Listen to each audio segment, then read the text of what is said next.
aku yang 10 tahun kemudian pasti akan nyesel dan akan marah ke diri aku yang sekarang. Gimana sih menurut kakak pencarian jati diri untuk teman-teman khususnya perempuan-perempuan muda gitu? Sampai sekarang aku inget itu buku terfavorit aku sepanjang masa karena dia yang rubah paradigma kita.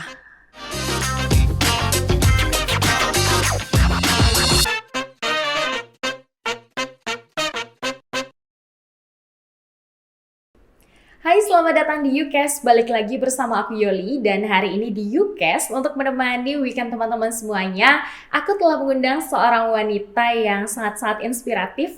Dia seorang dosen, pengacara, dan juga pengusaha nih. Ada Kak Sesa. Halo Kak Sesa, apa kabar? Alhamdulillah sehat. Makasih udah ngundang. Aku juga terima kasih banyak karena di tengah kesibukan hari ini udah meluangkan waktu untuk hadir di YouCast kita. Kak Sesa hari ini cantik dan rapi banget. Ini dari mana nih sebelum kesini? Memang sediain waktu hari ini untuk kesini sih. Oh, seistimewa itu ya kita ya, sampai disediain waktu untuk hadir di sini. Tapi Kak Sesa kan 3 profesi ya, benar tuh Kak? Iya. Terus itu sehari-harinya Kak Sesa nih gimana nih menghabiskan waktunya menjalankan 3 profesi itu? Jadi sebenarnya ini datangnya nggak sengaja sih. Jadi nggak langsung 3 profesi di waktu yang bersamaan tuh langsung aku lakuin tuh enggak. Jadi awalnya itu aku dosen dulu, terus sepanjang berjalannya waktu baru aku pengacara. Oh, Iya, oke. jadi kayak pas sekarang udah 3 profesi dijalanin, jadi kayak udah jalanin aja gitu, udah terbiasa buat bagi waktunya gitu. Udah terbiasa membagi Iya. waktunya, tapi mungkin ini lebih mengenal dalam kali, kita mau tahu. Kak Sesa ini sebenarnya seorang perempuan yang saat ini berusia berapa sih Kak? 29. 29 tahun, loh. Iya. Produktif ya Kak menjalani 3 profesi dan juga sekolahnya tinggi ya, S2 ya Kak artinya kalau dosen ya? Iya, iya. Kalau boleh tahu dosen apa tuh Kak? Aku dulu di Umrah, itu dosen di FISIP, ngajar Pancasila.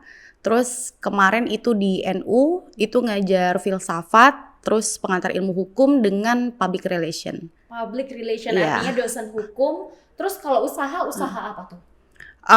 Jadi dari zaman aku kuliah dulu, itu aku pernah bikin travel. Dan alhamdulillah sekarang travelnya masih ada.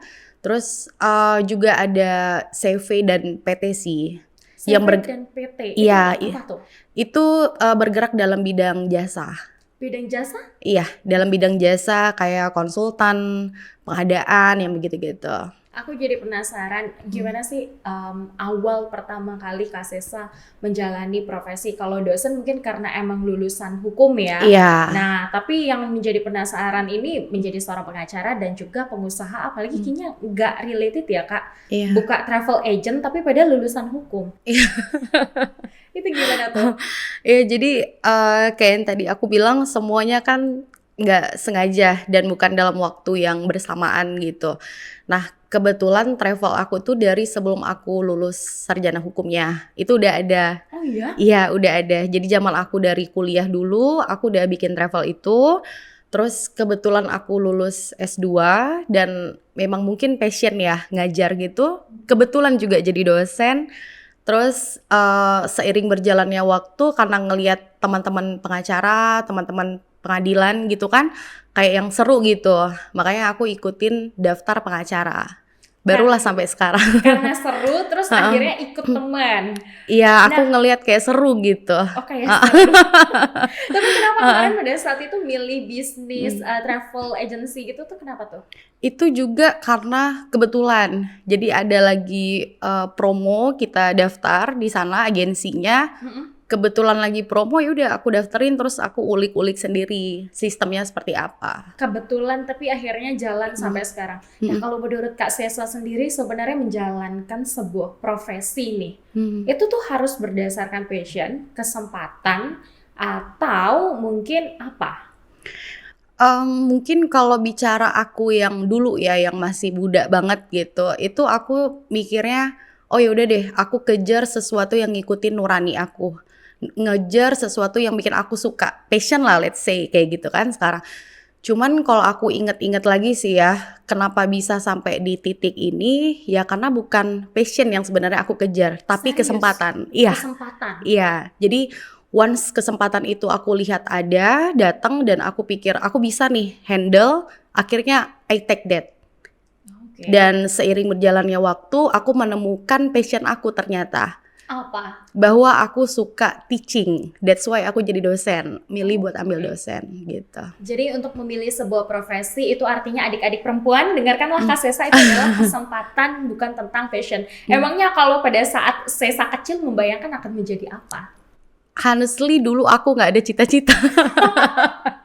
Jadi Sesa pada saat kecil Kak Sesa nggak membayangkan akan menjadi apa ya. Iya. Tapi terjun ke dunia hukum itu memilihnya karena apa? Karena emang nggak sengaja juga jangan-jangan. Iya, karena lagi-lagi kebetulan juga ya.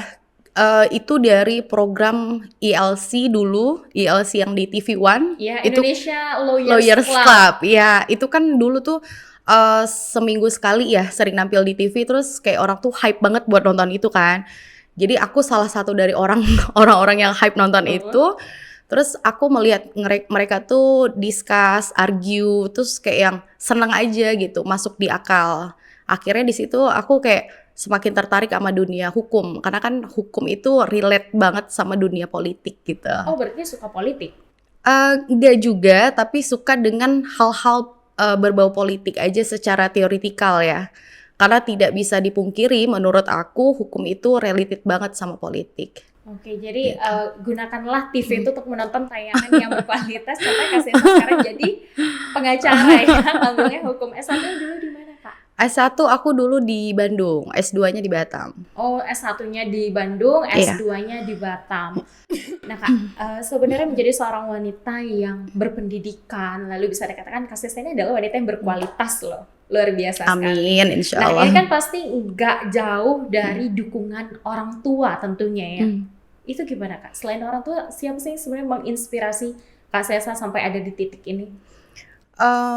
Aku alhamdulillah, masya Allahnya memang orang tua yang paling berperan banget dalam hidup aku. Jadi so far juga mau baik, mau buruk ya aku seperti apa secara pribadi ya. Terus juga dengan kegagalan yang udah dialamin sebelumnya, jatuh bangun segala macem.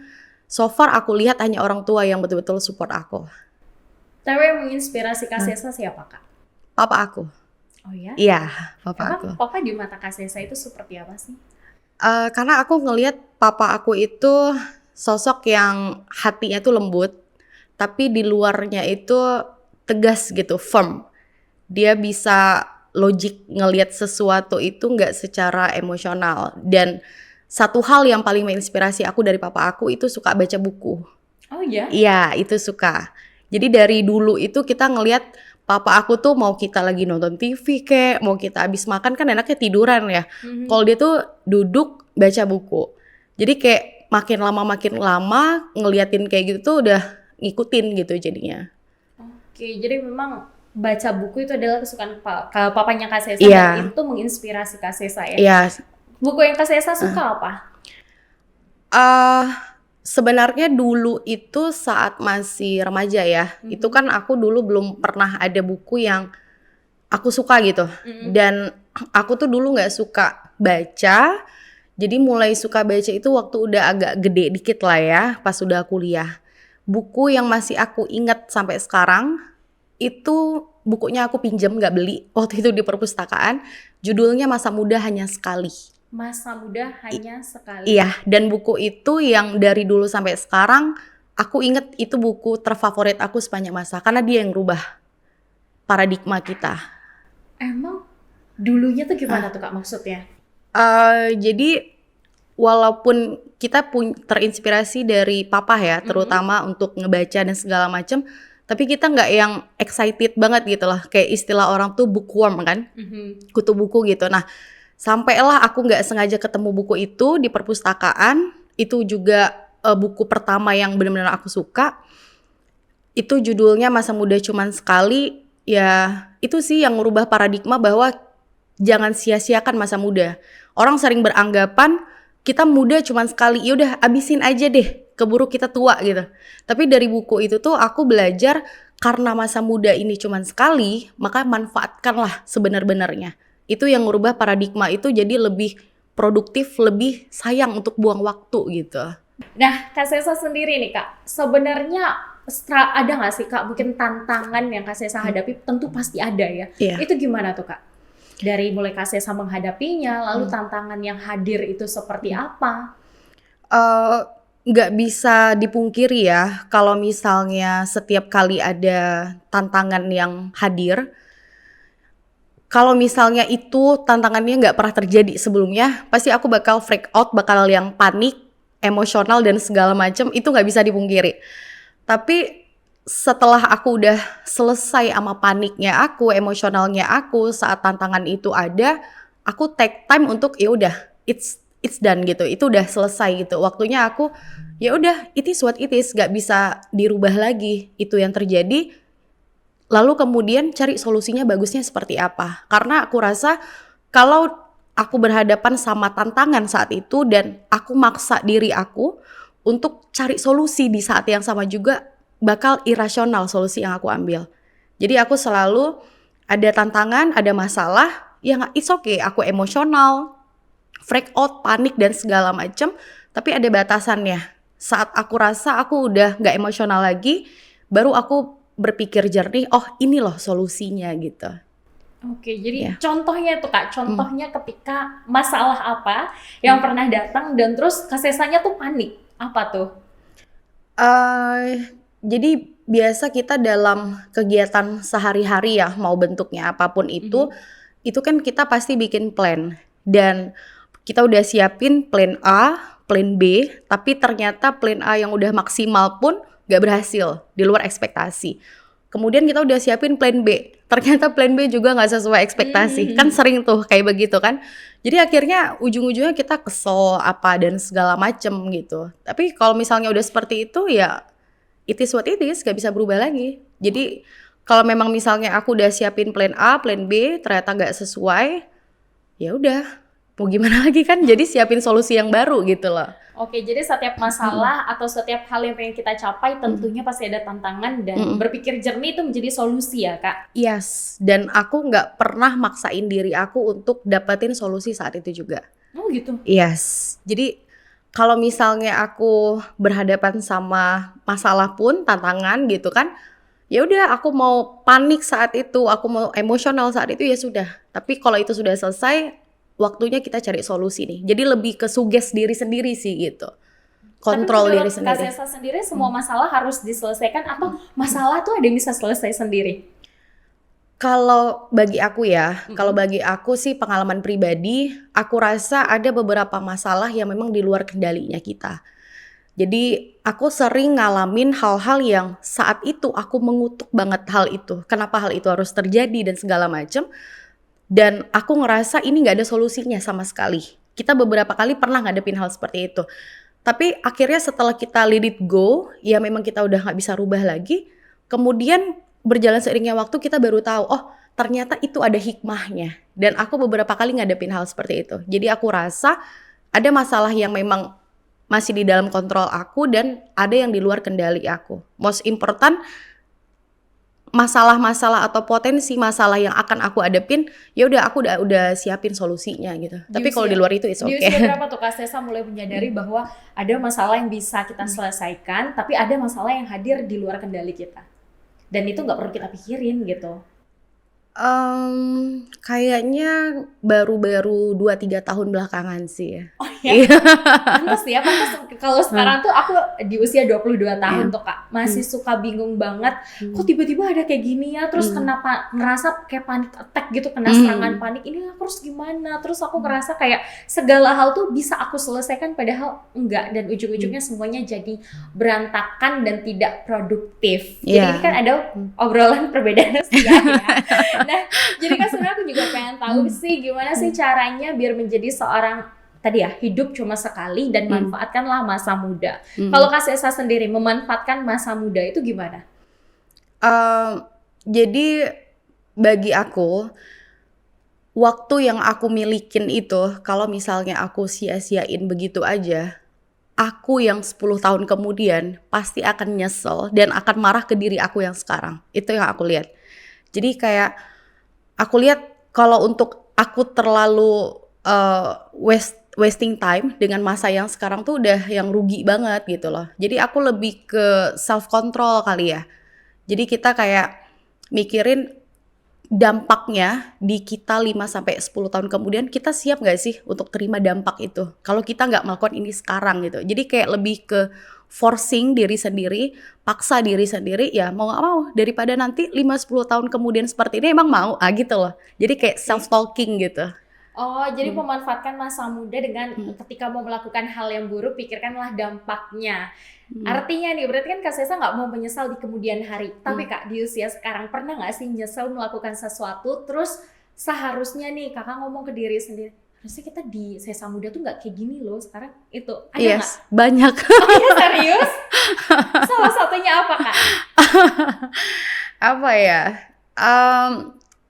Jadi umur-umur kita 20, 21, range sampai 23, 24 lah. Aku rasa kalau aku yang dulu ya, aku tuh telat untuk cari jati diri sebenarnya. Jati diri menjadi kata kunci paling penting lagi nih. Iya, jadi kayak aku ngerasa aku telat masih proses cari jati dirinya itu. Jadi aku tuh terlalu terlena untuk main sana sini dengan teman gitu kan, ngabisin waktu. Aku pikir ya makin banyak teman makin bagus, hal seperti itu. Dah kalau diingat-ingat lagi ya, terlalu sering juga dulunya menghabiskan waktu untuk hal-hal seperti itu. Kenapa sih dulunya aku nggak memperlakukan waktu dengan baik? Ada juga masa-masa ya. Jadi kayak ngerasa proses pencarian jati dirinya tuh agak lama gitu ya, agak telat gitu. Tapi Kak Sesa sekarang merasa nggak sebenarnya ada loh pencarian jati diri yang mudah, cepat, instan? Bisa nggak sih sebenarnya? Mungkin bagi aku setiap orang bakal beda-beda ya. Kalau misalnya kayak aku sendiri, itu butuh waktu yang memang lumayan lama. Karena sampai di titik yang punya awareness, kesadaran untuk berpikir seperti ini pun baru beberapa akhir tahun belakangan. Tapi mungkin bagi beberapa orang atau orang yang lain, kalau dia lebih cepat untuk punya kesadaran akan hal-hal seperti ini, dia bakal lebih mudah untuk self control dirinya. Dia akan lebih mudah untuk finding dirinya itu enaknya, bagusnya itu ke arah mana ya, tujuannya kemana. Jadi dia lebih cepat untuk menyadari dirinya gitu lah. Di momen apa Kak Sesa sendiri ngerasa bahwa oh inilah jati diri aku gitu. Terus ini loh aku mulai aware sama diri sendiri gitu Kak. Mungkin karena beberapa tahun kebelakangan ya udah ngerasa kayak udah cobain ini itu terus apa segala macem gitu kan, sampai di satu titik itu sadar bahwa aku hidup yang seperti ini tuh yang aku inginkan karena aku dapat perasaan tenang dan nyaman gitu. Jadi aku rasa saat aku menemukan rasa aku tenang dan nyaman di posisi yang sekarang, aku ngerasa akhirnya I found me gitu. Oh, berarti tenang dan nyaman itu adalah jati diri. Atau itu yang sebenarnya kita cari dalam hidup Kak Ses? Iya, jadi bagi aku ya, untuk kalau aku yang dulu itu kan masih proses pencarian jati diri. Akhirnya aku coba ini, itu dan segala macem. Dan peace of mind dan peace of heart itu aku nggak nemuin. Sampailah aku di titik yang sekarang, aku hidup dengan aktivitas yang ada sekarang, dengan pola hidup yang sekarang. Dan bagi aku, hidup yang di saat ini tuh udah ngerasain tenang dan nyamannya, bahwa aku pikir, ya sudah, inilah jati diriku untuk hidup yang seperti ini sekarang. Apalagi yang harus aku cari. Kalau aku seperti itu. Tapi kan setiap orang beda-beda ya cara dia untuk nemuin jati dirinya itu, profesinya kah atau apa gitu. Nah mungkin boleh nggak Kak share gimana sih menurut Kakak pencarian jati diri untuk teman-teman khususnya perempuan-perempuan muda gitu Kak. Karena kan kita sangat-sangat peduli ya girls, support girls gitu Kak. Gimana kalau dari Kak Sesa? Kalau menurut aku yang pertama itu mindset, paradigma. Memang terdengar klise tapi memang itulah yang benar menurut aku ya. Jadi menurut aku buat teman-teman perempuan terutama di sana itu jangan pernah ngebatasin diri sendiri. Jangan pernah tutup pikiran kita nggak bisa ini, nggak bisa itu dan segala macam dan teruslah curiosity, penasaran terhadap sesuatu hal. Karena terkadang kita penasaran terhadap suatu hal, datang nih hal-hal lainnya yang ngikut dari rasa penasarannya kita dan we never knows apa aja kesempatan yang datang hasil dari penasarannya kita itu. Jadi aku rasa terus belajar, gak usah puas, bukannya gak bersyukur ya dengan situasi yang sekarang. Dan bagi aku membaca itu betul-betul penting banget untuk diterapin. Tapi Kak Sesa, anak-anak generasi Z gini loh, kadang tuh terutama bagi perempuan, mereka tuh merasa bahwa mereka takut melangkah, mereka akhirnya membatasi diri karena juga pada takut mengambil kesempatan yang ada di depan mata. Itu tuh kira-kira bagaimana sih cara Kak Sesa sendiri? Pasti tentu dong pernah dihadapi takut untuk melangkah mengambil kesempatan. Kak Sesa sendiri gimana tuh Kak untuk mereduce rasa takut itu? Sebenarnya sih saat aku mengambil kesempatan, tidak semua kesempatan yang hadir atau terpampang di depan mata itu aku ambil, enggak. Tapi memang kenapa aku misalnya begini, dari 20 kesempatan yang datang atau kita bisa lihat, hanya 10 atau 15 mungkin yang kita ambil. Kenapa kita bisa ambil hanya 15-nya doang misalnya gitu. Karena kalau saat aku ngambil kesempatan itu, aku pikir dulu, aku bisa nggak kira-kira buat ngejalaninnya. Jadi walaupun kesempatan itu datang, tapi aku nggak serta-merta, oh semuanya deh bakal gue ambil. Resikonya nanti, konsekuensinya nanti kan nggak begitu kan. Jadi kalau dari aku pribadi, once itu datang, aku filter dulu, mana yang kira-kira bisa aku ambil. Otak aku mampu nggak sih? Kira-kira mental aku mampu gak sih? Energi aku, waktu aku dan segala macam mampu gak kalau aku ambil kesempatan ini? Kalau misalnya aku ambil kesempatan ini, kira-kira peluangnya seperti apa? Kalau aku pribadi, kalau misalnya aku lihat kesempatan ini, oh kira-kira peluangnya 20 deh dibanding 100, aku gak akan ambil. Jadi kayak aku mencegah diri aku untuk takut ngambil kesempatan karena aku udah jaga-jaga dulu. Aku bakal ambil kesempatan yang aku bisa tahu nih, kayaknya peluangnya gimana gitu. Oh wow, luar biasa sekali. Jadi ketika mengambil jadi ketika ada kesempatan jangan pernah membatasi diri, tapi dilihat dan ditimbang-timbang dulu ya Kak. Kira-kira banyak negatifnya atau banyak positifnya. Wow, that's nice. Kakak by the way aktif di Instagram, sering nggak membagikan tips-tips yang kayak tadi disampaikan gitu? Kebetulan kalau di Instagram itu aku nggak aktif sih. Oh serius? Iya nggak aktif, aku punya Instagram, cuman postingnya tuh kali-kali doang. Yang bicara hal seperti ini pun nggak pernah aku bikin, karena memang nggak seaktif itu ya. Wow, tapi ini tuh sangat menginspirasi loh, karena banyak wanita nggak memilih untuk produktif, hanya stay di rumah aja ya, itu nggak salah ya. Tapi Kak Sesa ini kan aktif ya di dalam banyak bidang dan itu which is good ya Kak. Nah, tapi Kak Sesa yang menjadi penasaran membagi waktu di antara kesibukan itu gimana, Kak Sesa? Menurut aku sih ya, nggak ada yang namanya itu benar-benar sibuk gitu. Oh, serius? Gak pernah ngerasa sibuk? Dan mungkin orang suka wondering, aku tuh selalu sibuk, apa, ini, itu, dan segala macem. Sebenarnya tidak sesibuk itu bagi aku. Oh iya?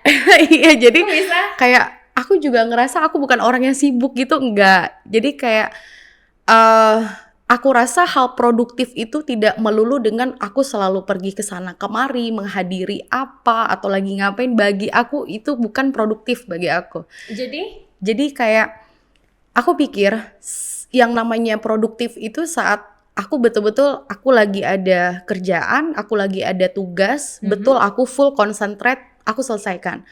Atau once aku udah nggak ada kerjaan atau tanggung jawab lagi, aku udah selesai nih sama semuanya, udah aku baca deh atau aku belajar apa dan bagi aku itu produktif.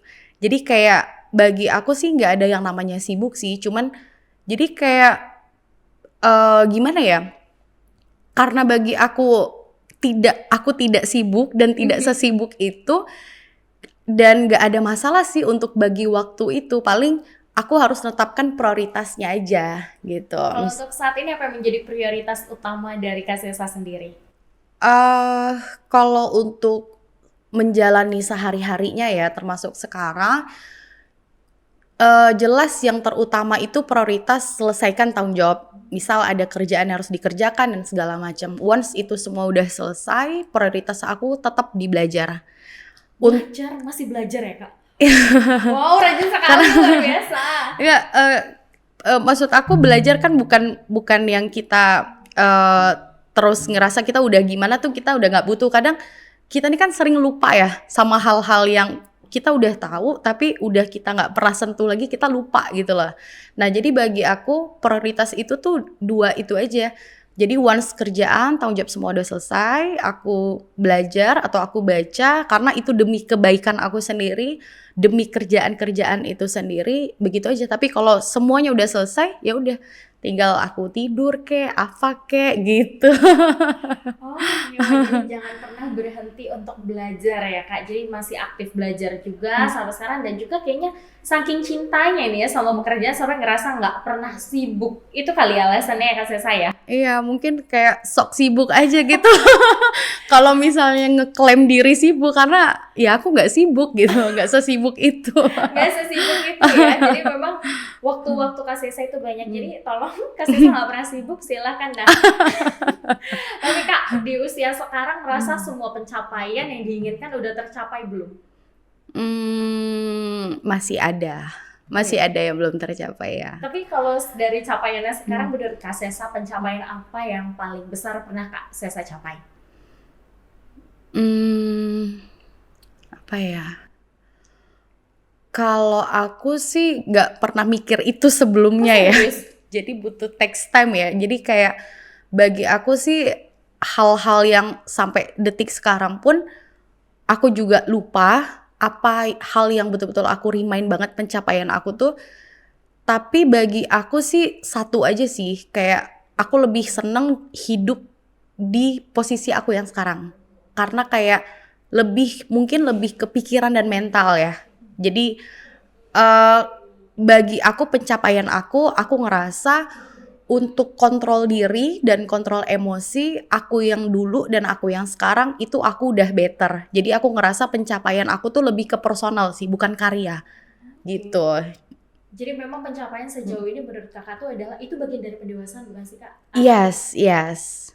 Jadi itu juga didapatkan dari beberapa tahun belakangan ini. Yeah. Aku jadi menjadi penasaran nih Kak, sebenarnya bagaimana sih cara menemukan jati diri? Tadi memang sudah terjawab ya, tapi pada akhirnya self control, lalu mencintai hidup, karena nggak banyak loh Kak yang bisa cinta sama hidup mereka, dan pada akhirnya ngerasa bahwa apa yang mereka capai itu mereka nggak pernah puas. Dan Kak Sesa sendiri kayaknya sangat cinta sama hidup dan bersyukur gitu Kak. Iya. Apa tuh yang membuat pada akhirnya ada di titik itu sampai pada akhirnya semua pencapaian tuh rasanya tuh ada di diri sendiri, bukan dalam bentuk karya? Alhamdulillah, yang pertama sebenarnya aku juga bersyukur dengan pencapaian yang udah terjadi, karya dan segala macam. Aku di satu sisi bersyukur itu ada dan bangga lah begitu kan. Tapi bagi aku tolak ukur pencapaian aku dan aku mau bandingin ke orang lain itu nggak bisa. Jadi bagi aku, kalau dari diri aku sendiri, pencapaian terbesar bagi aku karena aku ngerasa diri aku yang dulu dan sekarang itu lebih better di posisi yang sekarang. Karena dulu pun aku pernah membandingkan pencapaian aku dan pencapaian orang lain. Sama kayak aku. Suka banding-bandingin. Dan tapi ternyata itu nggak berakhir baik. Karena walaupun di satu sisi itu mendorong aku, memotivasi aku tuh untuk berjalan lebih keras. Karena untuk nyaingin orang lain nih, ngomper gitu kan, ngebandingin gitu kan. Dan itu memang satu sisi bagus untuk memotivasi aku, mendorong aku. Tapi once aku udah selesai, bahkan hasilnya tuh di atas orang yang aku bandingin, ternyata aku belum puas juga. Ternyata aku masih merasa, oh aku oke, aku udah di atasnya dia. Tapi aku bandingin lagi sama orang yang lain. Sama orang yang lain aku bandingin, udah selesai, aku bandingin lagi sama yang itu. Jadi kan gak pernah selesai begitu kan. Dan pada akhirnya oh ya udah deh gitu. Dan itu juga bikin mental otak kita juga sakit. Makin lama kita jadi bikin self-hate, jadi self-hate ke diri sendiri. Jadi berjalan seiringnya waktu aku baru sadar, oh ternyata memang berkahnya, bagusnya aku compare dengan yang lain itu seperti ini, tapi aku harus sadar hakikatnya hidup di atas langit pasti ada langit. Dan ya udah, tolak ukur aku pencapaian ya mending ke diri sendiri aja gitu. Simple, kita nggak sakit hati ya kan? Gitu. Jadi mental yang baik itu adalah yang tidak membanding-bandingkan, jadi akhirnya self love ya Kak. Iya. Tapi kalau untuk 5 tahun ke depan Kakak membayangkan Sesa akan menjadi seperti apa, atau capaian apa sih yang masih pengen dikejar gitu? Mungkin kalau untuk 5 tahun ke depan lebih stabil aja ya untuk segala sisi, terus ya lebih berkembang aja sih dari yang sekarang gitu. Lebih berkembang, ada project yang mau diselesaikan atau mungkin mau melanjutkan pendidikannya lagi nih Kak? Mungkin ya, bisa jadi ya. Bisa jadi ya. Mungkin kalau misalnya semuanya sudah stabil, udah bisa ditinggalkan, ada sih rencana untuk ambil lagi lanjut S3. Lanjut S3, ada kota atau negara mana nih Kak? Aku jadi penasaran. Mungkin Aussie kali ya, yang katanya enak ya. Yes, semoga lancar. Amin, tapi belum tahu ya, mungkin. Karena mana tahu yang lebih baik lagi ya Kak. Iya, amin ya. Nah Kak Sesa, ini terakhir mungkin apa sih hal yang pengen Kak Sesa sampaikan kepada wanita-wanita di luar sana, dan apa tuh Kak yang kira-kira mau disampaikan? Beberapa hal agak sedikit random aja ya. Boleh. Jadi semoga perempuan-perempuan di luar sana itu lebih pede sama dirinya sendiri, lebih menerima dirinya sendiri, karena yang harus diingat, walaupun kita dengan banyaknya kekurangan kita, tetap pasti at least ada 1 atau 2 kelebihan kita, dan pakailah itu. Jangan pernah ngebatasin diri, jangan pernah bilang gak bisa, gak mampu dan segala macem, karena itu bakal suges otak kita sendiri bahwa oh kita emang gak mampu. Terbuka untuk segala kemungkinan, berusaha sekeras mungkin, barulah akhirnya kita berusaha secerdas mungkin. Mungkin bisa jadikan habit membaca dan selalu open sama segala kesempatan atau kemungkinan kesempatan yang ada atau mungkin bakal terjadi gitu. Oke, semoga Kak Sesa sukses selalu. Amin, dan juga amin. Obrolan random kita hari ini menjadi motivasi ataupun semangat untuk teman-teman di luar sana. Terima kasih banyak Kak Sesa. Sama-sama, terima kasih.